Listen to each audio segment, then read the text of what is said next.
Let's get started. Thank you for attending this panel conversation. This is an interesting one. This panel is called Continuous Delivery Paradox: How to Balance Speed with Value. And I'm hoping that we are going to have a very passionate, if somewhat controversial, topics that will come up, because I personally know all of these members on the panel, and they are an extremely fun bunch to have. It's hard to corral them, so it'll be interesting. So first, I'd like to introduce Garima Bajpai. I'm sure all of you know her. She's the founder of the DevOps community at Canada, and she's also the chair of the ambassador program here at the Continuous Delivery Foundation. She does a lot of other things in her day job, in her night job, travels all over the place. She's a published author. It's like an amazing person to work with. The next one is Carl, Coryell-Martin.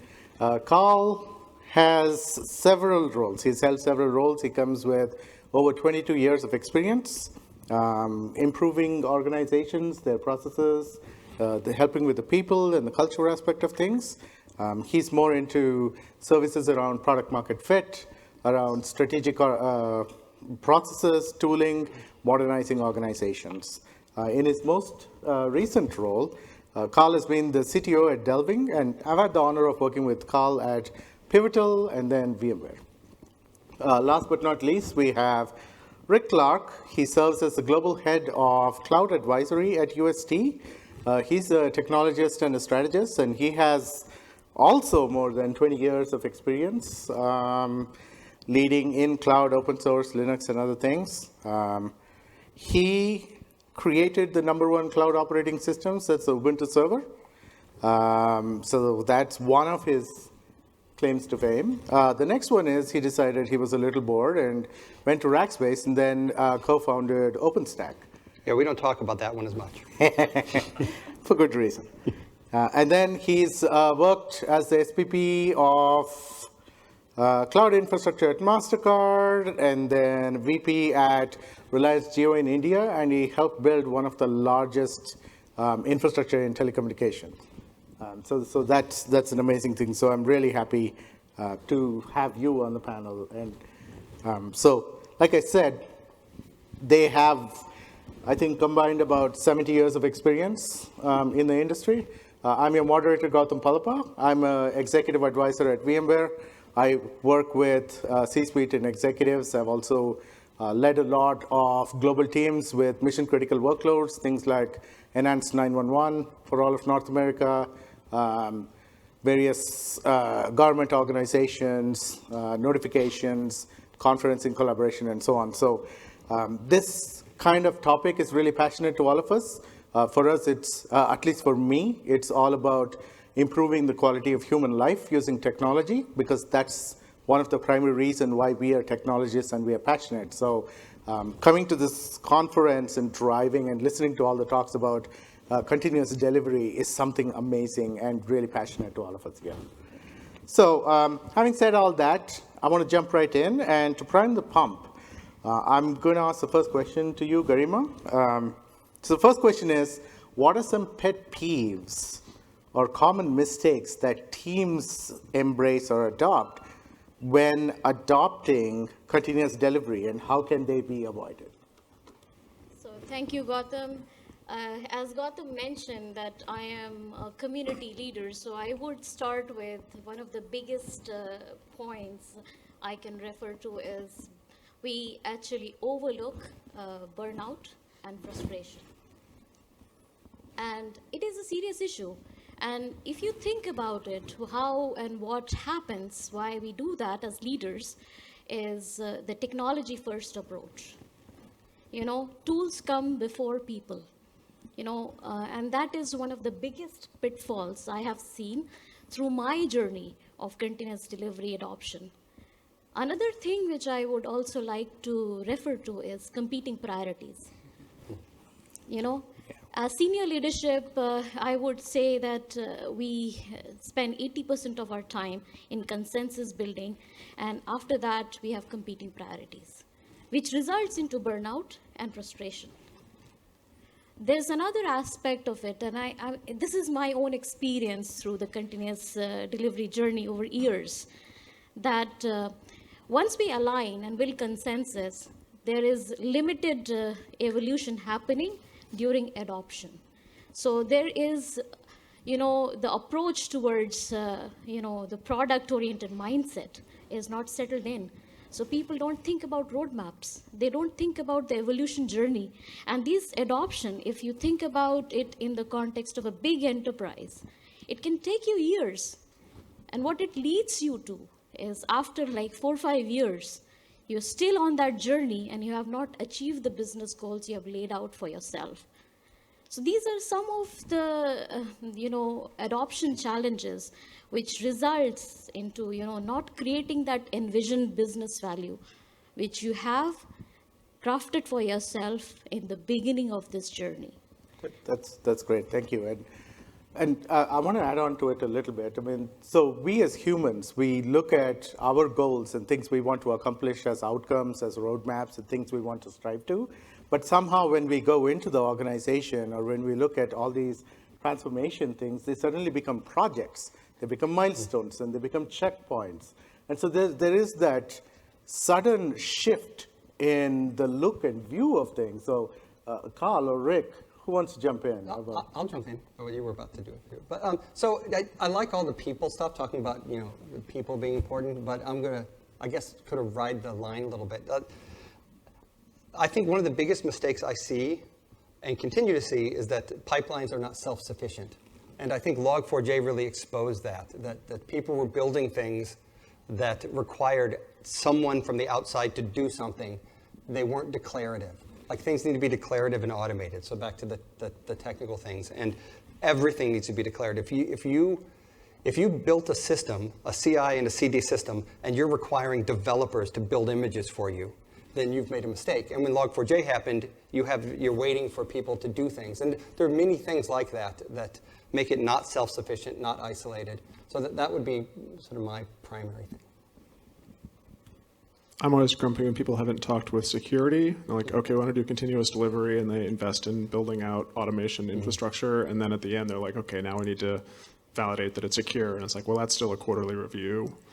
And then people don't talk to finance. And it's like, okay, we fund these things on an annual funding cycle. So when we think about like the continuous delivery, like what is your cycle time? Where's the start? It's like, well, when does that feature get funded? And then what's your lead time from when it's funded to when it can actually be built and when it can start work?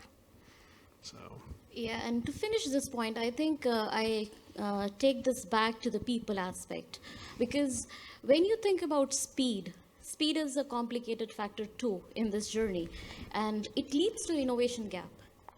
People need time to think, innovate, experiment, follow through their experiments. And also, if, let's say, you fail in your journey, you need to take that time out to retrospect. So that, I think, one of the biggest challenges in the continuous delivery journey, when I talk about like large enterprises, the innovation gap. Yeah, there are a number of organizations that I interact with where sometimes there's no permission or there's not even time to have that innovation sprint or have time for yourself to actually do a retrospective and introspect on why the thing happened.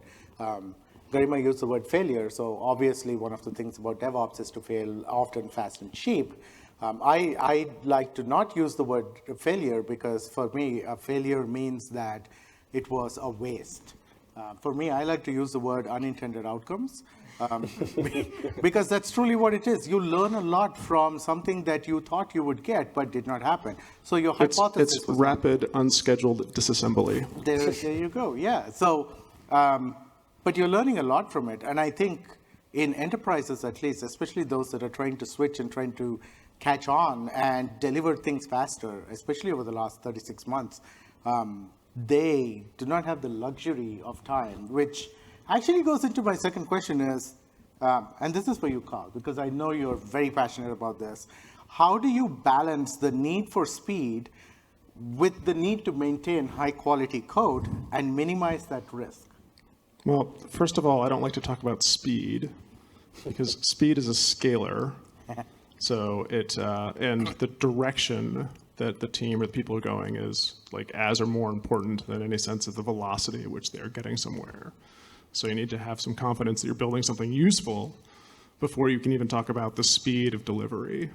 The second thing is I don't like to talk about speed because I find it tends to build walls between people, because it's just like people, I like to trust that the people working on the product are doing their best and being professional.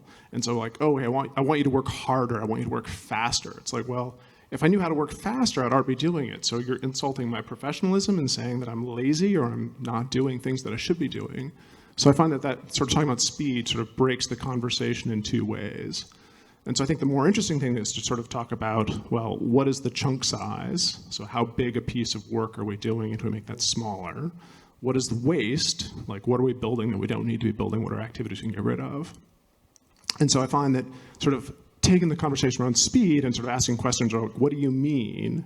There's a big thing going on right now that a lot of executives are feeling like, oh, my teams are really slow. And there's some very interesting things going on in software. It's like, why does it feel slow? I blame JavaScript frameworks in a substantial part. They're terrible. But when you start talking about, like, well, what is the pain that you're feeling when you talk about speed, and start teasing that out into the chunk size, like delivering things sooner, and then you start to talk about quality, and oftentimes delivering small pieces more frequently increases quality, but that also is ideally a conversation between the people building the systems and the people paying for that. Like, well, how much quality do you want? Like, what is the appropriate level of quality for this? What is the appropriate level of risk and appropriate level of reliability? And speed is easier to measure and easier to game than How quality. do you measure speed in software? Well, What units does it have? You can measure something that you call speed, but I'm getting into the next question already. But hang on. So there are two different things, and I'd like us to at least make the differentiation of speed versus velocity, right? Yes. Speed is how quickly I can make a particular widget. It doesn't have to move from one place to another, but how quickly I can make that particular widget or modify it or transform it in some way.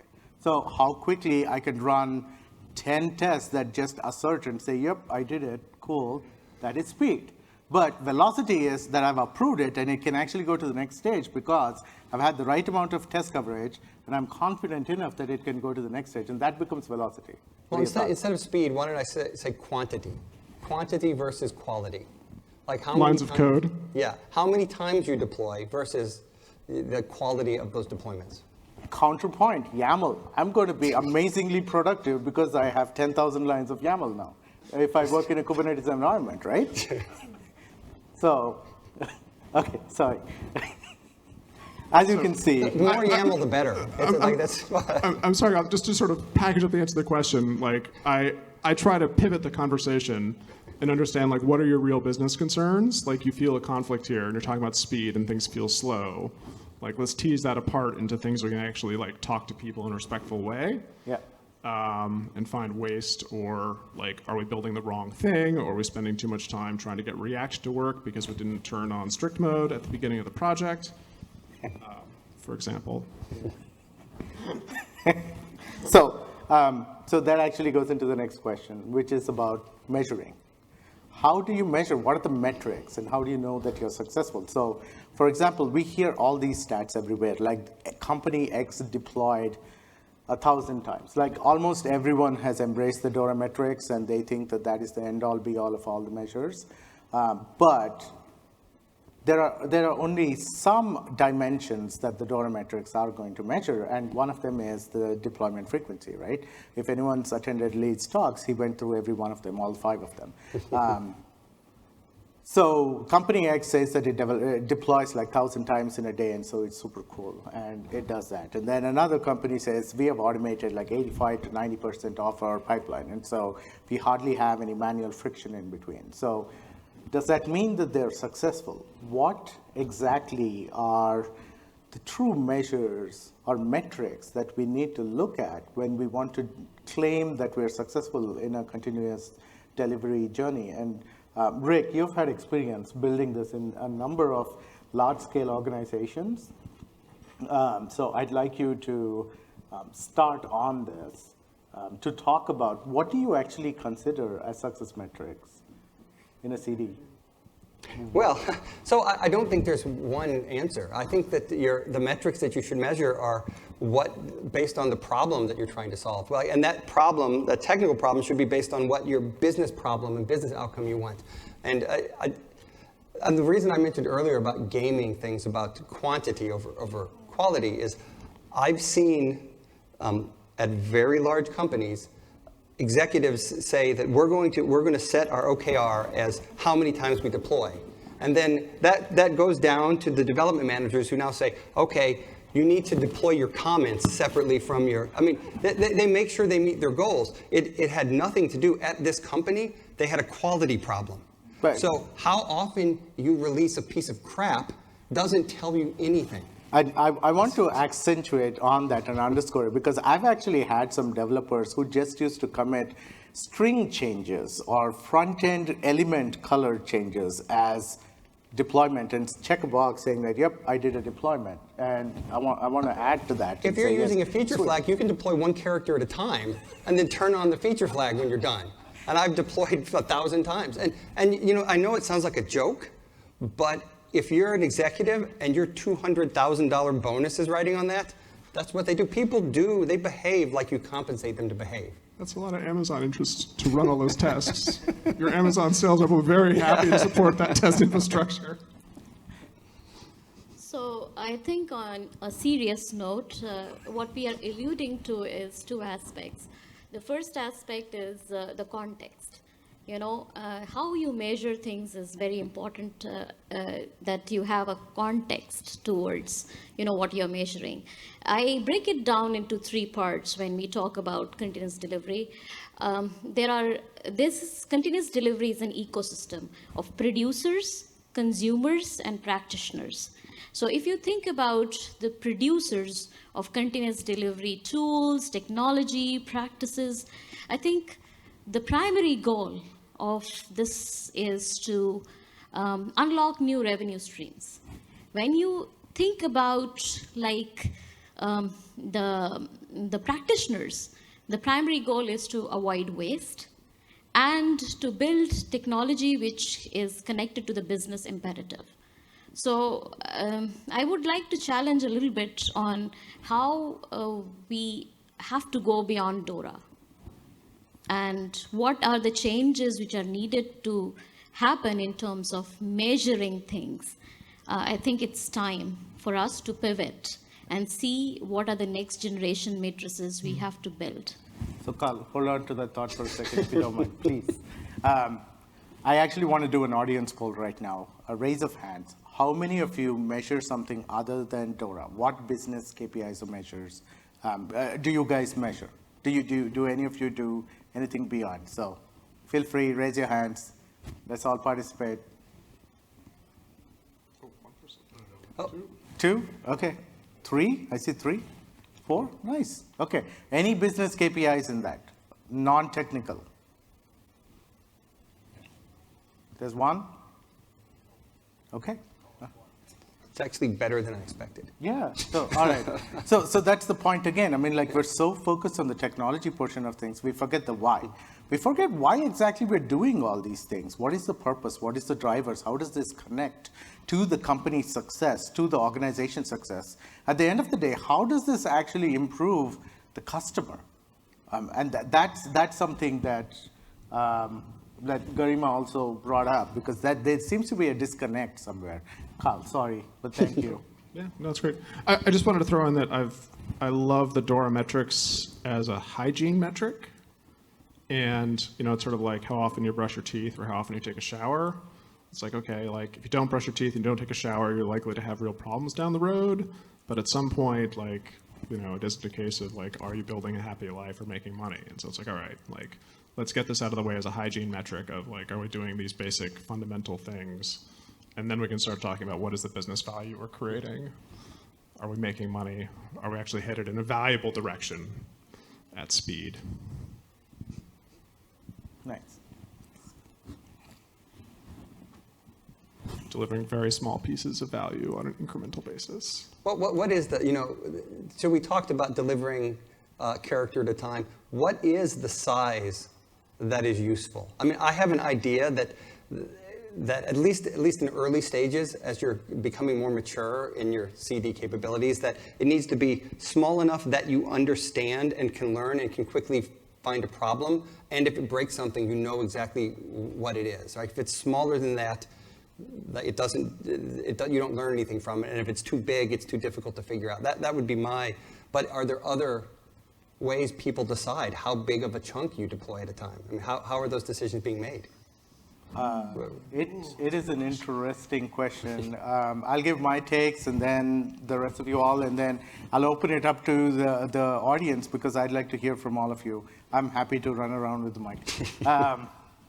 So what I've seen is it eventually ends up in your user story. And so the size of, or the chunk of whatever you're deploying becomes part of that user story. It depends upon how you're writing it, be it BRD or something in Atlassian Jira or something where you're flushing it out, a pivotal tracker if you're still using it. But that becomes the atomic size of something. It's usually a feature or a function that can be consumed by a customer. That's what I've seen. And I want to add this point here that probably we are not at a stage of generalizing the incremental size of the deliveries because of the fact that we haven't been able to create those feedback loops which are required if you talk about progressive delivery. I think there is more work to be done in that area in order to ensure we have that maturity to define that incremental size. Garima works with test infrastructure that involves warehouses full of radios, and so that feedback loop takes a long time. I spent a lot of time working in cases where like the feedback loop is nearly free and that you're pushing to like a Heroku style infrastructure. And sort of my answer for like, I've been so happy on teams when we've been doing like a deploy every like pair day or half pair day. So we do a lot of pair programming and like try to wrap up atomic pieces of work. It's sort of like, yeah, so it comes back to 1 or 2 times a day. Yeah, it comes back to the question like, did you feel accomplished by delivering that incremental, and taking that stab on it? What is that quick win which you established through that? So at the end of the day, it can be different for different industry segments, different maturity levels, and different sizes of the company.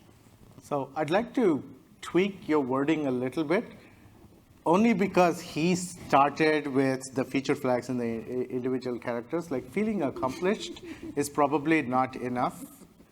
I think, did you feel that you have generated value is probably going to be the qualifier, not just did you accomplish, because every time you deploy, as a developer, I mean, I've been a developer, every time I check in code, I feel accomplishment. I'm like, oh shit, I did something awesome, right? And I get that serotonin, I get that dopamine, and so I feel happy and I feel accomplished. But I think if I deploy something that actually generates value, I think putting that as a qualifier up front is probably going to be much more effective.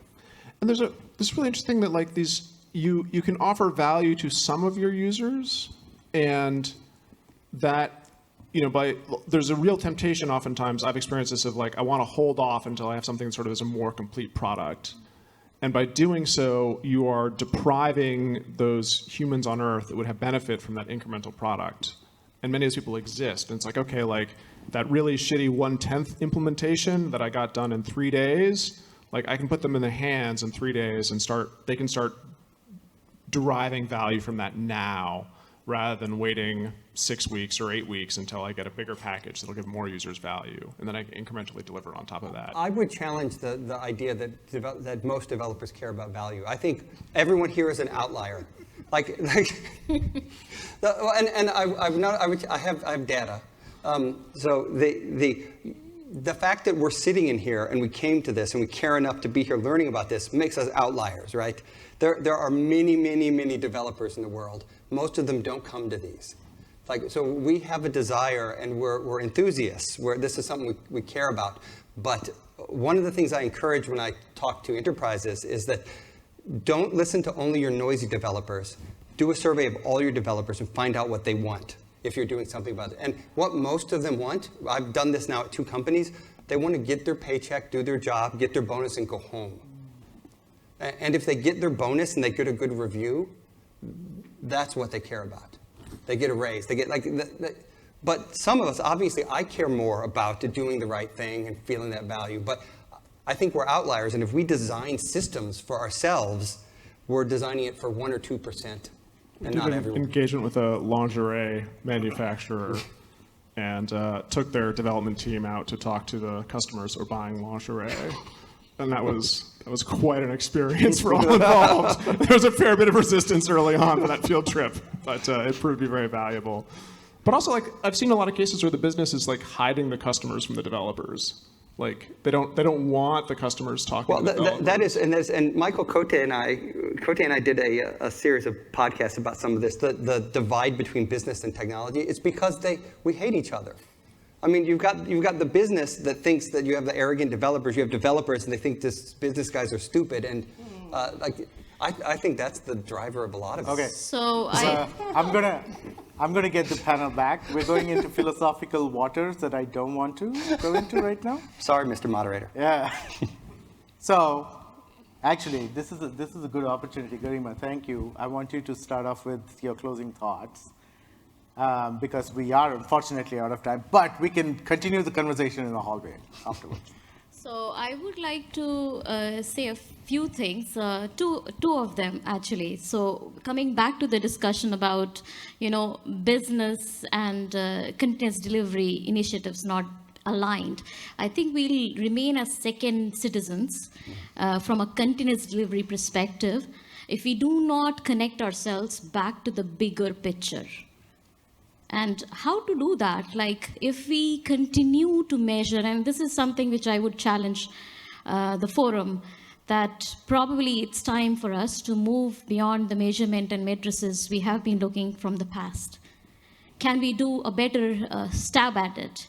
Can we have flow optimization, real-time and dynamic, criterias to ensure that we measure the right things? And then probably we will have a better chance to succeed, and we build a better connection towards our business stakeholders and probably become the first great citizens. Awesome. 1 minute.